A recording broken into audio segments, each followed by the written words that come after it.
Bueno, muchas gracias por la atención y por la afluencia que han tenido a este evento que con un gran esfuerzo dirigidos por Edwin hemos podido llevar a cabo.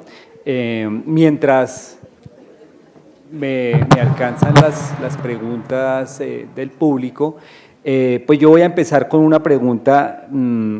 El tema de infección en trasplante de órgano sólido, como ustedes lo han visto y los médicos especialistas de la clínica que han tenido y hemos tenido que lidiar con ese tipo de patologías, pues sabemos lo complicado que es el enfoque y la importancia que tiene en cuanto a la sobrevivencia del trasplante, además de la sobrevivencia del paciente.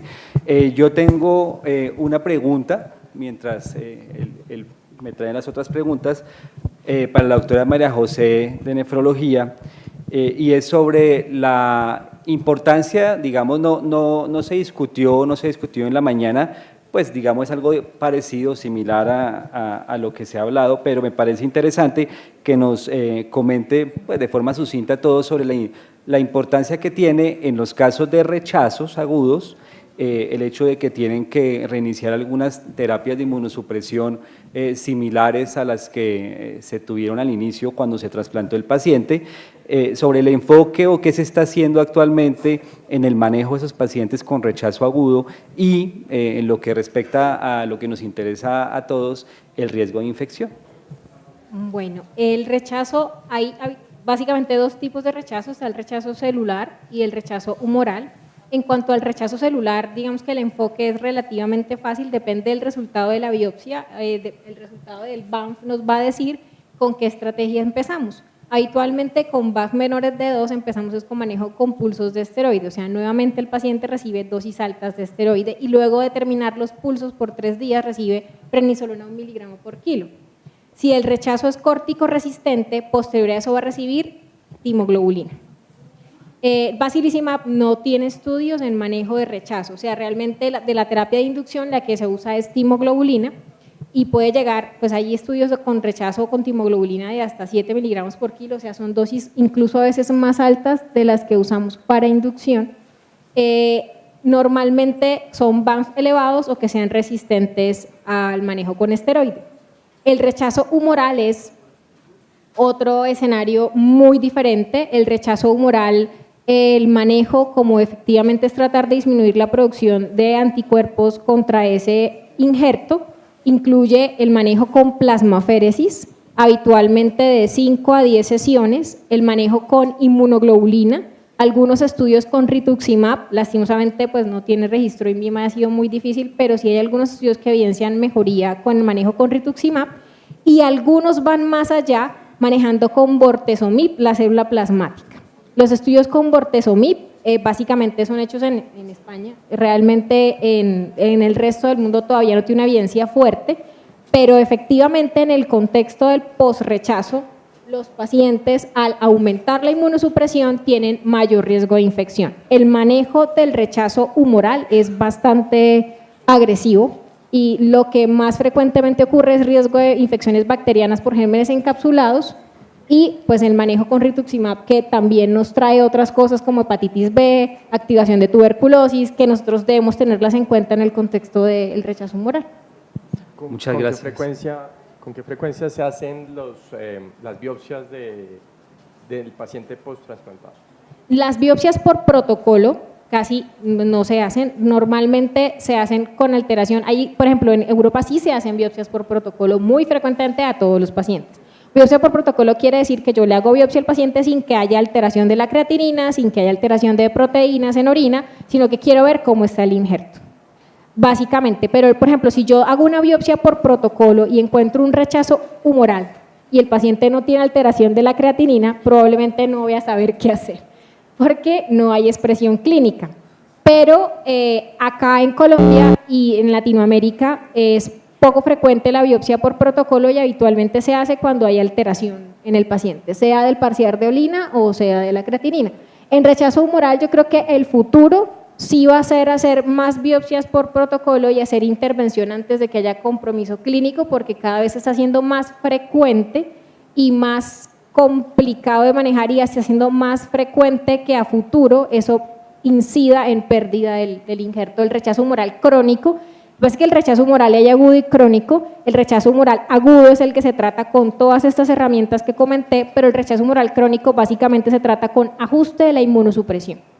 Y en él tenemos pocas herramientas para un mejor escenario o mejor supervivencia del injerto. Entonces, yo creo que vamos a ir hacia las biopsias protocolo para evitar ese rechazo crónico. Muchísimas gracias por su respuesta, doctora. Voy a leerla. Hay 3 preguntas del público. Vamos a mirarlas. Entonces, la primera, una pregunta para el profe Jorge Cortés. Dada la estrategia de profilaxis para disminuir la posibilidad de citomegalovirus, ¿cómo se establece el tiempo de la profilaxis y en qué condiciones se suspendería? Esa es una buena pregunta, tiene numerosos estudios. En general lo que se hace con la profilaxis es arrancarla a partir del momento en que el paciente entra en grupo de riesgo. Eso varía un poquito dependiendo del tipo de trasplante. Usualmente está arrancando hacia alrededor de la segunda semana que se cree que empieza el momento de riesgo. Antiguamente se extendía hasta el tercer mes. Los estudios mostraron que una vez se suspendía la profilaxis empezaban a aparecer las infecciones por citomegalovirus, así que hoy en día se extiende hasta el sexto mes, y los estudios en los últimos años después de eso han mostrado que en ese escenario empiezan a aparecer más tardíamente las infecciones por citomegalovirus. Sin embargo, el consenso hoy en día es mantenerlo hasta 6 meses, y obviamente el paciente que es candidato a profilaxis es el paciente de mayor alto riesgo o los de riesgo intermedio cuando el programa ha decidido utilizar esta estrategia. Muchas gracias. La siguiente pregunta para la doctora María José. El uso de plasmaféresis, ¿cuál es la indicación y si debe utilizarse en conjunto con albúmina y por cuánto tiempo? Y si se recomienda en todos los casos en trasplante renal. La plasmaféresis no se usa en todos los pacientes trasplantados. La plasmaféresis es como la herramienta que usamos en el contexto de rechazo humoral, ¿sí? O en el contexto de recurrencia de enfermedad glomerular. En trasplante se puede hacer con albúmina o con plasma, eso va a depender del fibrinógeno que tenga el paciente antes de iniciar la plasmaféresis, porque el fibrinógeno pues se va y se va el calcio, entonces el riesgo ahí es el sangrado. No es que a todos los pacientes se les haga plasmaféresis, al paciente del contexto de rechazo humoral se maneja con plasmaféresis. Habitualmente los estudios muestran 5, máximo 10 sesiones, y pues de ahí se inicia el otro manejo para intentar disminuir la producción de anticuerpos, que sería el manejo con rituximab o el ataque pues en el caso de la inmunoglobulina. Muchas gracias, muy amable. Siguiente pregunta para la doctora María José. El uso de antibióticos y antimicóticos de forma empírica en los pacientes con trasplante de órgano sólido agudo, ¿qué tan necesario es? Y básicamente la pregunta está enfocada a si una terapia empírica con antifúngicos sería adecuado y tendría algún impacto sobre el alto costo de la atención de los pacientes. Lo que pasa, esa es una pregunta controversial y difícil de contestar, porque el uso de antibióticos y de antimicóticos depende del riesgo. Entonces ya hablamos que la prevalencia de infección bacteriana puede ser hasta del 60%, pero lo que se ha visto en las series de casos grandes, hay cohortes muy grandes, sobre todo de Estados Unidos y de Europa, donde ven que el uso empírico de antibióticos lo que ha aumentado es la prevalencia de beta-lactamasas de espectro extendido y carbapenemasas en pacientes con trasplante de órgano sólido. El uso de antimicóticos también ha aumentado la prevalencia de cándidas no albicans. Se ha visto que el uso de voriconazol, por ejemplo, profiláctico, ha aumentado los mucorales, y lo que hace el uso de estos medicamentos es cambiar la epidemiología de los microorganismos más frecuentemente aislados. Entonces, toca jugar con un equilibrio de si el paciente está estable y me da tiempo de esperar por lo menos los paraclínicos principales y disminuir la presión de selección versus pacientes con un alto riesgo de mortalidad. Entonces, la decisión de utilizar medicamentos empíricos dependerá más del contexto individual de cada paciente.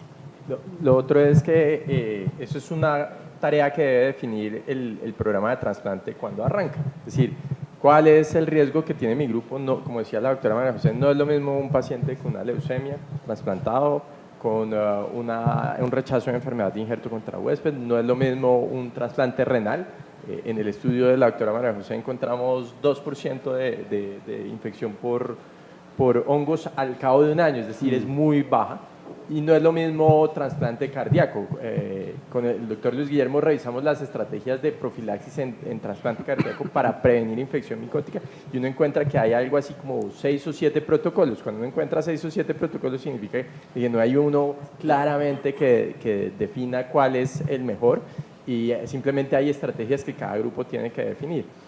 Probablemente donde está un poco más claro es en los pacientes con trasplante de médula ósea, de halogénico, porque son claramente el grupo de mayor riesgo y en ese escenario se ha visto que es efectivo utilizar profilaxis para cándida y para aspergillus y que eso disminuye morbilidad y potencialmente mortalidad, aunque eso tampoco es tan claro. Y, por ejemplo, hay algunos estudios que se están haciendo aquí en Colombia para ver la costo-efectividad de eso, porque esos estudios han sido además hechos en otros escenarios donde puede ser que las prevalencias de infección sean muy amplias. Entonces, cada institución debería tener un seguimiento muy juicioso de sus pacientes trasplantados para en el tiempo poder definir, ok, voy a prevenir citomegalovirus, voy a prevenir hongos, voy a prevenir infección urinaria, voy a prevenir otra serie de cosas. Muchas gracias. Yo creo que eso es fundamental, conocer la epidemiología y los riesgos de nuestros pacientes, ¿no?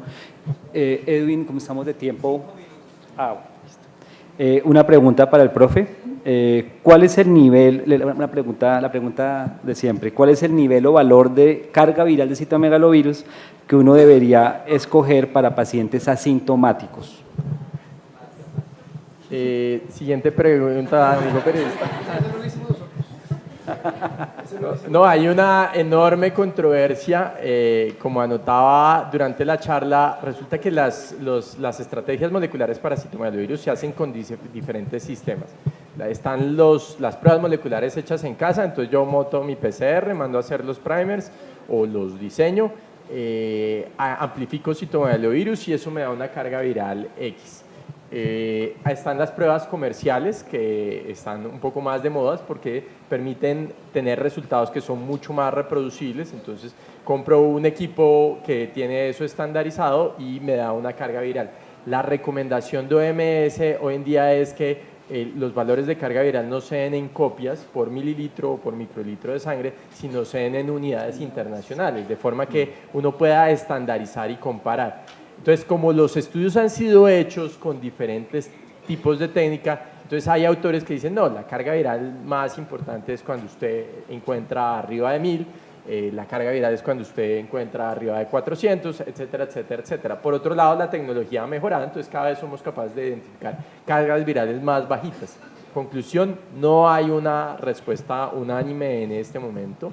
Probablemente en un contexto clínico, como lo mostraba en el primer paciente, con una carga viral positiva, con un cuadro clínico compatible con una infección leve por citomegalovirus, yo lo trato y espero que eso sea de beneficio para el paciente, pero no hay un consenso claro, ni los estudios han sido capaces de demostrar un punto de corte específico para la carga viral que nos permita decir, a partir de tanto lo trato y a partir de tanto lo miro y no hay ningún problema. Muchas gracias. Y la última pregunta para la doctora María José López. ¿Cómo aprecia el rol del citomegalovirus como un predictor de complicaciones y de la presencia de nuevas infecciones oportunistas? Pues creo que esa pregunta la explicó el profe en su charla. Citomegalovirus asocia complicaciones directas e indirectas, aumenta la mortalidad, independientemente de la asociación con enfermedad o solamente con la presencia de viremia, y pues se asocia con complicaciones micóticas incluso hasta 6 meses después de la infección de la presencia de viremia por citomegalovirus, complicaciones principalmente parasitarias e infecciones fúngicas invasoras, aspergillus. Ok, es muy importante. Muchas gracias a todos. Creo que ahora tenemos un break. ¿Sí? Gracias. Doctor Arias, muchas gracias. Doctor Cortés, démosles un fuerte aplauso a este panel.